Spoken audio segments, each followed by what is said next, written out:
Side control to like a triangle or arm bar from top side control.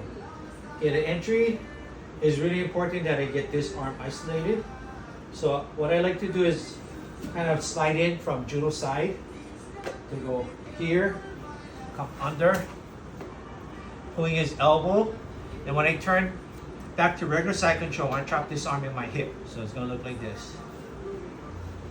Now I want to grab under his head and trap his arm with my elbow and my hip. So you see his arm, his right arm is stuck. Right, Study? Okay, now from here, I'll grab, with this hand, I'll grab the cloth or collar and pull him in. Okay. He's normally going to start framing. So I'm going to pin his arm down and put my weight on his chest. Okay, now when I step over my right leg, is a very important detail. Is I'm going to lean towards his head and then step over. So lean, step over, pick up his head and grab my ankle. Okay. Now from here, it doesn't matter where his arm is because everything's in a triangle. Okay.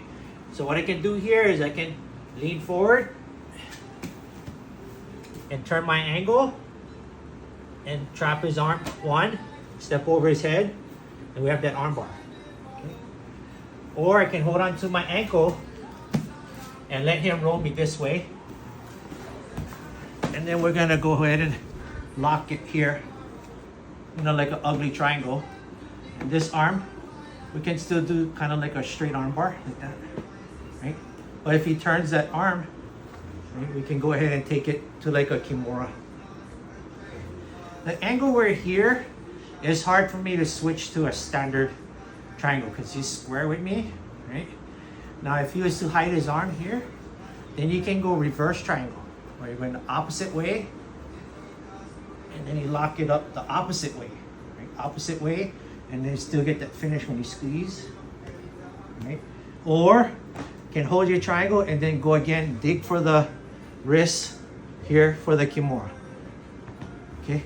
Because when you land, you're gonna land like this, and it's hard to turn that angle for the standard triangle because he's square with me, right? So what I think most beginners do is they very persistent on the standard.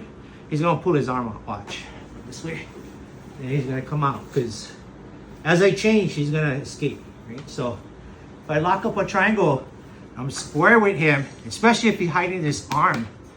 I'm not gonna go with the standard triangle. I'm gonna go with the opposite reverse triangle where I lock opposite way while still covering his head and his arm. We can still kind of squeeze it in for submission, or just keep it locked in and then go for the wrist. Boom. Okay, again, if he straightens his arm, then just do a regular straight arm bar because his head and his arm is locked in and it's very tight. So I prefer switching it to a reverse triangle and not that standard triangle, because every time you switch and you make that angle, he's gonna pull his head out, and especially with Sterling, very smart on escaping that triangle.